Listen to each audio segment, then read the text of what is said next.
नमस्कार, मैं हूं संजय शर्मा। आप देख रहे हैं 4 PM गुजरात। गुजरात लॉबी परेशान है कि देश के हालात संभल नहीं रहे। शाहरुख खान को लोग खुलेआम गाली दे रहे हैं, चिंटू टाइप के लोग, अपने आप को महात्मा कहलाने वाले लोग जो किसी भी कीमत पे कहीं से भी महात्मा नहीं है। फ्रॉड नेता, बीजेपी के ऐसे नेता जिनकी कोई पूछ नहीं है, वो गाली दे रहे हैं। प्रधानमंत्री चुप है। खेल क्या चल रहा है? दैनिक भास्कर के राजनीतिक संपादक केपी मलिक से मैंने इन तमाम बिंदुओं में बातचीत की, आपको लेके चलता हूं। 4 PM गुजरात को सब्सक्राइब करिएगा, ज्वाइन करिए। चलते हैं केपी मलिक के पास। 4 PM न्यूज नेटवर्क में स्वागत है आपका केपी मलिक साहब, हार्दिक अभिनंदन। धन्यवाद संजय जी। केपी मलिक साहब, देश में हो क्या रहा है? उत्तराखंड में अंकिता भंडारी का कांड, हत्याकांड। कभी कभी आता है ना कि कहा जाता है कि गरीब की हाय नहीं लेनी चाहिए, मासूम की हत्या नहीं करनी चाहिए थी। एक अपना शरीर ना देने के कारण एक मासूम बच्ची को तड़पा तड़पा के मार दिया उत्तराखंड में। अब उसकी आत्मा आज कह रही होगी कि अब भुगतो। लोग सड़कों पर हैं। मध्य प्रदेश में लोग घंटा लेके घूम रहे हैं।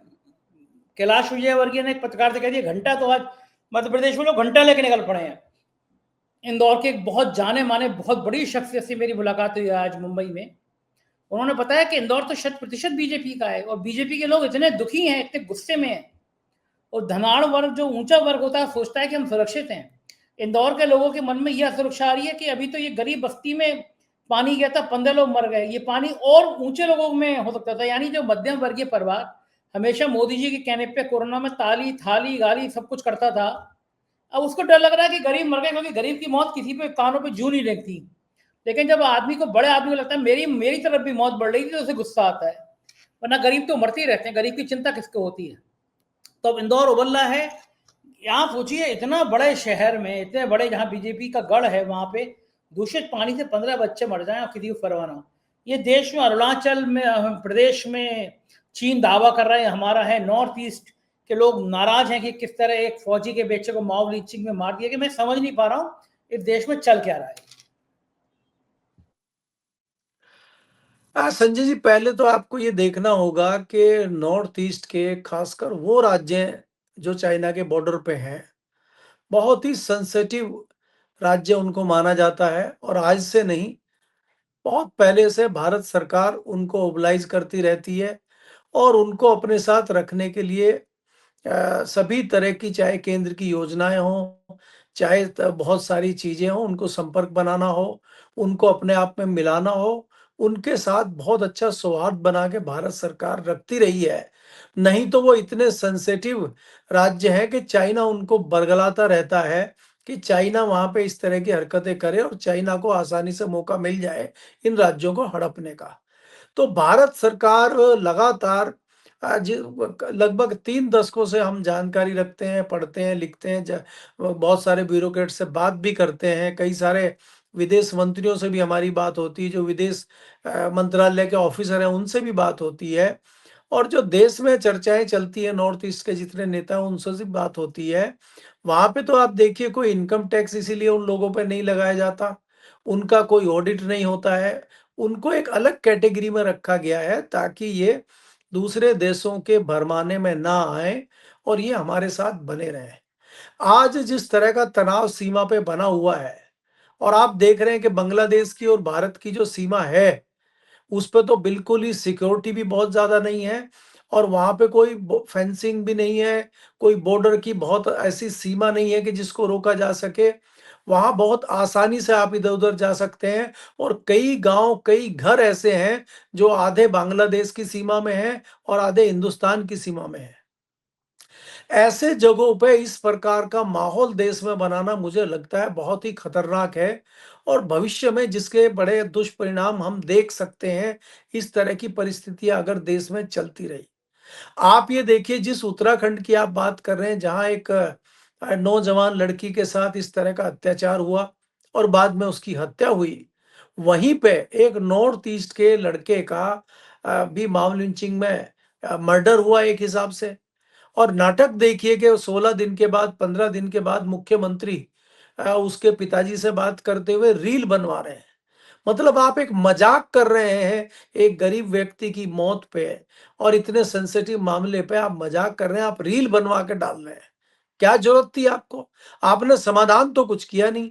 आपने अरेस्टिंग तो किसी की करी नहीं, आपने कुछ रोकथाम के तो प्रबंध किए नहीं, आप जनता के सवालों के जवाब दे नहीं रहे हैं, आप रील बनवा के डाल रहे हैं।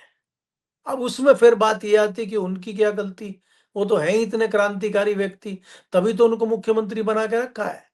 जो व्यक्ति मुख्यमंत्री रहते हुए एक विधानसभा की सीट अपनी नहीं जीत सकता, वो पूरे राज्य को किस प्रकार से चला रहा होगा, वो आप देखिए। ये लड़की का जब 2-2.5 साल पहले इसका मर्डर हुआ था, किन परिस्थितियों में मर्डर हुआ, क्या हुआ, जांच पूरी क्यों नहीं हुई, तथ्य क्यों नहीं सामने आए, उस रिसोर्ट्स पे तुरंत बुलडोजर क्यों चला दिया गया ताकि सबूत मिट जाए। उसके पीछे कौन भी वीआईपी आए थे, अब तो कई जगह से नाम भी विपक्ष भी नाम बता रहा है और कई एक महिला ने भी नाम उजागर किए, वो महिला भी गायब है 2-3 दिन से। तो ये इतनी सारी चीजें राज्य में चल रही हैं और प्रधानमंत्री जी के मुंह पे टेप चिपकी हुई है, प्रधानमंत्री जी बोल ही नहीं रहे। चाहे मध्य प्रदेश का मामला हो, चाहे नॉर्थ ईस्ट का मामला हो, चाहे उत्तराखंड का मामला हो, चाहे कोई भी मामला हो, प्रधानमंत्री जी ने मौन धारण किया हुआ है। ये हमारी समझ से बाहर है। प्रधानमंत्री बहुत अच्छा बोलते हैं, बहुत अच्छा भाषण देते हैं, बहुत अच्छे पत्र लिखते हैं, बहुत अच्छे ट्वीट करते हैं। इन मामलों पे क्यों नहीं कर रहे हैं प्रधानमंत्री जी?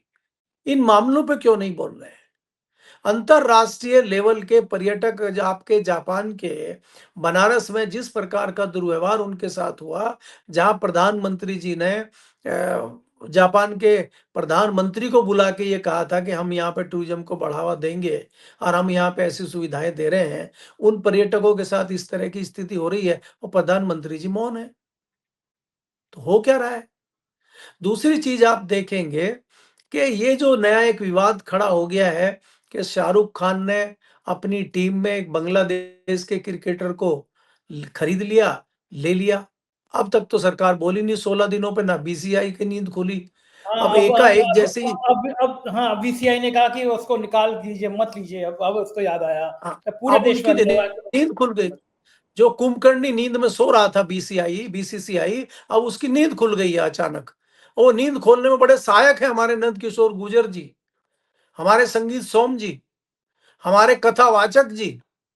इतने बड़े बड़े लोग उतर आए उस मामले में, जहां सरकार कुछ नहीं कर रही, राज्य सरकार कुछ नहीं कर रही, केंद्र सरकार कुछ नहीं कर रही है, वहां एक क्रांतिकारी लोग उतर आए हैं। अगर कोई एक सवाल पलट के पूछ ले कि नंद किशोर गुर्जर जी, आपकी जो कॉन्स्टिट्युएंसी है वो राष्ट्रीय राजधानी एनसीटी दिल्ली एनसीआर से जुड़ी हुई है, बॉर्डर पे है, आप जरा 2-4 विकास कार्य गिनवा दीजिए मंच पे खड़े होके। वो नहीं है उनके पास। नफरत की आंधी चलाते हैं वो, नफरत की बात करते हैं वो, कभी कुर्ता फाड़ लेते हैं, कभी हिंदुत्व की बात करने लगते हैं, विकास कार्य वो कुछ नहीं करते। तो किस प्रकार से देश में प्रदेश में चल रहा है और भारतीय जनता पार्टी के नेता किस प्रकार नंगई पे उतर आए हैं, संजय जी आपके सामने है। कितने वरिष्ठ नेता हैं कैलाश विजयवर्गीय कहने के लिए, वरिष्ठ मंत्री हैं, उसके बावजूद ये जवाब है उनके देने के लिए कि आप किस प्रकार का सवाल कर रहे हो। घंटा आप गए थे वहां पे, इस तरह की चीजें, उसका बहुत खराब रिएक्शन आया। लेकिन इनके ऊपर तो फर्क नहीं पड़ रहा। आप बताइए मुझे मध्य प्रदेश के मुख्यमंत्री का कोई बयान आया हो, मोहन भागवत जी थे वहां कल, उनका कोई बयान आया हो, प्रधानमंत्री जी किसी कैबिनेट मिनिस्टर का बयान आया हो, ये बोलते ही नहीं है कुछ। ये सबसे बढ़िया समाधान है कि कोई रिएक्शन ही ना दो, कोई बोलो ही नहीं, तो अपने आप जनता चुप हो जाएगी। कितना लोग घंटा लेके घूमेंगे, कितने दिन रैलियां निकालेंगे, कितने दिन मोर्चे निकालेंगे। कम से अब वहां पे 15 लोगों के मरने की खबर हमारे दैनिक भास्कर में छपी हुई है और सरकार कह रही है 4 लोग मरे हैं, 2000 लोग प्रभावित हैं, 200-250 लोग हॉस्पिटल में भर्ती हैं, सब हॉस्पिटलों से जबरदस्ती छुट्टी की जा रही है उनकी। तो ये जो चल रहा है, सरकार का ध्यान उस ओर नहीं है समाधान पे। सरकार का ध्यान है कि मामले को दबाया जाए और चुप्पी साधी जाए।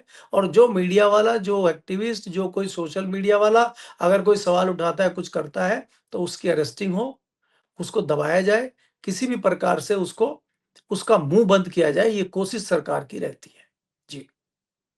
मलिक साहब, मेरा सवाल ये भी है कि शाहरुख खान ने एक बांग्लादेशी को ले लिया तो आप उबल गए कि साहब बांग्लादेशी को ले लिया और वहाँ बांग्लादेश में हिंदुओं पे कत्लेआम हो रहा है, अत्याचार हो रहा है। तो क्या भारत ने बांग्लादेश को शत्रु राष्ट्र घोषित कर दिया है? पहला सवाल। कि बांग्लादेश से हमारे कोई लेन देन, कोई व्यापार नहीं होंगे, क्या ऐसा कर दिया गया है? नंबर 2 बात, बांग्लादेश ज़्यादा बड़ा दुश्मन है या पाकिस्तान? ज़ाहिर है लोग पाकिस्तान को कहेंगे कि पाकिस्तान बड़ा दुश्मन है। तो पाकिस्तान के संग तो बहुत बहुत बड़ी बातें हुई थी कि हमने उसकी हवाई क्षेत्र बंद कर दिए, हमने बाघा बॉर्डर रोक दिया, हमने खेल रोक दिया, और दुबई में जाके इंडिया पाकिस्तान खेल लिया। अब क्या बांग्लादेश भारत की टीम नहीं जाएगी, या बांग्लादेश के संग कहीं दूसरे देश में खेलेगी नहीं? क्या भारत और पाकिस्तान के बीच अब किसी दूसरे देश में खेल नहीं होगा? मतलब अगर वो ही खेल दुबई में हो जाए भारत पाकिस्तान का तो जायज है, लेकिन वो भारत में नहीं होगा, पाकिस्तान में नहीं होगा, क्योंकि भारत में लोगों की भावनाएं भड़कानी है, पाकिस्तान के खिलाफ लंबी लंबी बातें मंचों पे करनी है, ऐसे काम चलाना है। लेकिन हम मैच खेल लेंगे दुबई में जाके। ये क्या देश की जनता को मूर्ख समझते हैं, देश की जनता को पागल समझते हैं कि शाहरुख खान चूंकि मुसलमान है इसलिए शाहरुख खान को गाली दे दो। एक अपने आप को संत कहता है, आंखें नहीं है। मैं किसी व्यक्ति के अंधे होने पर टिप्पणी नहीं कर रहा, अंधे लोग बहुत अच्छे होते हैं, बहुत उदार होते हैं, लेकिन उस व्यक्ति इतना घिनौना है गेरुए वस्त्र पहना, वो कभी किसी की हत्या करने की बात कहता है, कभी किसी गला काट के बात कहता है, कभी शाहरुख खान को गाली देता है। मेरा मानना यह है जो गेरुए वस्त्र पहनता है व्यक्ति, वो संसार का त्याग कर देता है। वो जीवन, मृत्यु, लाभ, भय, मोह, माया, इन सबसे ऊपर हो जाता है। जो व्यक्ति गेरुए वस्त्र पहन के किसी की हत्या कराने की बात करे, किसी को मारने की बात करे, किसी समुदाय पर टिप्पणी करे, शाहरुख खान को गाली दे, उस इंसान के संत होने, कोई इंसान संत कैसे कह सकता है? प्रधानमंत्री उसको अपना भाई कहते हैं, चरण छूते हैं। ऐसे नफरती चिंटुओं को क्या देश के लोग जो सेकुलर लोग हैं वो खामोश रहेंगे? वो जवाब क्यों नहीं देते कि शाहरुख खान कब अगर चाहता तो 1 मिनट के अंदर वो दुबई में शिफ्ट हो सकता था, वही पिक्चर करता, वही शूट करता, इंडिया में रिलीज होती है, लेकिन वो देश में रह रहा है क्योंकि देश के करोड़ों लोग शाहरुख खान को प्यार करते हैं। अभी भी कल अभय दुबे जी के समय शो कर रहा था, बता रहे थे कि लंदन या कहीं विदेश में थे, वहां भी लोग शाहरुख खान के गाने गा रहे थे, और इसी सरकार ने उसको पद्मश्री दिया है। और ये चिंटू लोग जिनकी दुकान नहीं चल रही, वो शाहरुख खान को गाली दे रहे हैं, गंदी गंदी गाली दे रहे हैं, और देश में प्रधानमंत्री, गृह मंत्री कुछ बोल नहीं रहे हैं। प्रधानमंत्री को ट्वीट करके कहना चाहिए, शाहरुख खान हम शर्मिंदा है कि देश के लोग, हमारी पार्टी के लोग तुम्हें गाली दे रहे हैं। और जिन पार्टी के 2% के लोगों ने शाहरुख खान को गाली दी, उन्हें पार्टी को बाहर का रास्ता दिखा के ये मानना चाहिए कि एक देश का ऐसा स्टार जो पूरी दुनिया में भारत का नाम ऊंचा कर रहा है, उसे गाली सिर्फ इसलिए दी जाए वो मुसलमान है, उसके बच्चे को गलत तरीके से 1 महीना जेल में रखा जाएगा क्योंकि वो मुसलमान है। क्या मुसलमान होना देश में इतना बड़ा गुनाह हो गया केपी मलिक साहब कि आदमी को जीने के अधिकार खत्म हो गए, उसको ऐसे गाली दी जाएगी? देखिए संजय जी, इसमें दो चीजें हैं जो मैं देख रहा हूं। अगर आप शाहरुख खान की बात करते हैं, शाहरुख खान के जो प्रशंसक हैं वो देश में ही नहीं, विदेशों में कई कंट्रीज में हैं, और कई लोग शाहरुख खान के नाम से ही भारत को जानते हैं। अगर आप युवाओं की बात करेंगे, बहुत बड़ी पर्सनैलिटी हैं। और अगर हम इतिहास भी खंगालते हैं शाहरुख खान का, तो शाहरुख खान के दादा हों, परदादा हों, देश की आजादी में भी उनका योगदान रहा है। दूसरी बात यह है कि यहाँ पे निशाना शाहरुख खान नहीं है, शाहरुख खान के कंधे पर रख के बंदूक चलाई जा रही है। और गलती उन्होंने ये कर दी कि बांग्लादेश के खिलाड़ी को ले लिया। पहले भी वो खिलाड़ी खेलता रहा है, पहले भी टीमों में आता रहा है वो। लेकिन अभी आप ये समझिए कि 3 महीने के अंदर चुनाव है वेस्ट बंगाल में। वेस्ट बंगाल का सीधा सीधा प्रभाव, बांग्लादेश का जो जो भी घटना होगी वो वेस्ट बंगाल पे पड़ेगा। और वहां पे भारतीय जनता पार्टी किसी भी कीमत पे सरकार बनाना चाहती है। इसी बीच एक नए क्रांतिकारी आए हैं, जमील साहब हैं, एक एआईएम के पूर्व सांसद। उन्होंने ये कहा है कि अगर कोई हिंदू हमारी महिलाओं की तरफ को देखेगा, टच करेगा, तो हम उसके हाथ पैर काटेंगे। ले लीजिए और नया आप। तो ये जो नफरती लोग हैं, ये जो जाहिल किस्म के लोग हैं, ये खाली इधर ही नहीं है, उधर उधर भी भी हैं। है, बिल्कुल ठीक है, तो एकदम इधर ठीक। भी हैं, उधर भी हैं। और ये चंद लोग हैं, और इन्होंने पूरे तालाब को गंदा कर दिया है। ये वो लोग हैं, और ये लोग जो है माहौल बनाने पर तुले हुए हैं। और माहौल जो है किसके पक्ष में बन रहा है, कौन बना रहा है, समय समय पे आप देख रहे हैं कि आईएमआई पे हमेशा ये आरोप लगता रहा है कि भारतीय जनता पार्टी की बी टीम है। क्योंकि जो भी ये रिएक्शन करती है, जो भी ये काम करती है, जहां भी ये चुनाव लड़ती है, उसका सीधा सीधा फायदा भारतीय जनता पार्टी को मिलता है। तो इसका क्या समझा जाए? हम जैसा मूर्ख भी क्या समझेगा? अगर फायदा किसी को हो रहा है तो हम तो मानेंगे ना कि उसकी बी टीम है। अगर आप वास्तव में भारतीय जनता पार्टी के विरोधी दल हैं, राजनीतिक दल हैं, तो आप इस तरह के बयान क्यों दे रहे हैं, इस तरह की हरकतें क्यों कर रहे हैं कि भारतीय जनता पार्टी को फायदा हो रहा है? तो इसकी इसलिए लगता है कि कहीं न कहीं ये साजिश है, राजनीति साजिश है, जनता को मूर्ख बना के वोट हथियाने की, और ये सिर्फ़ और सिर्फ़ वोटों का खेल है।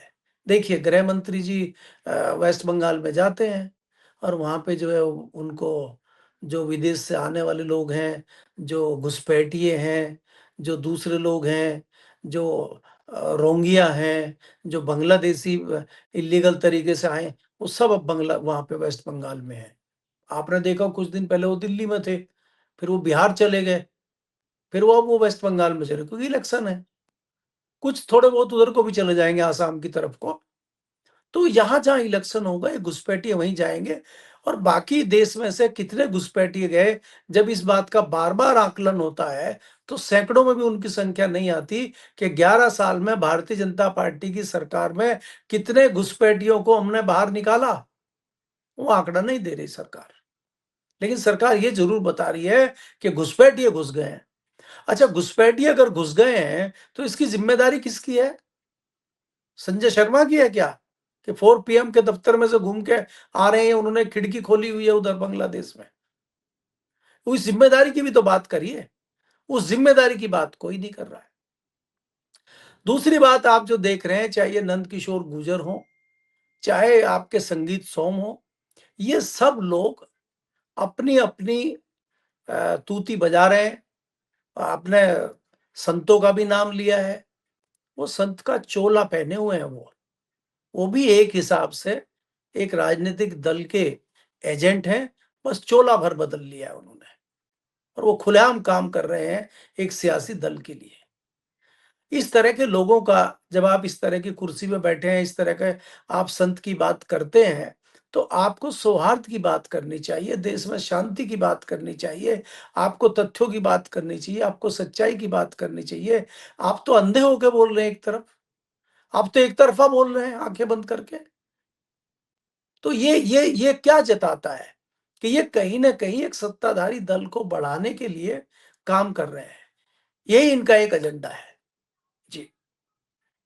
बिल्कुल ठीक कह रहे हैं, यही एजेंडा है और यही नफरत की रोटी वो बेल रहे हैं। उत्तर प्रदेश इसका बहुत बड़ा माहौल तैयार हो रहा है। विधायक नंदकिशोर गुर्जर के बयान आपने देखे, लेकिन उत्तर प्रदेश की राजनीति कुछ और मोड़ भी ले रही है।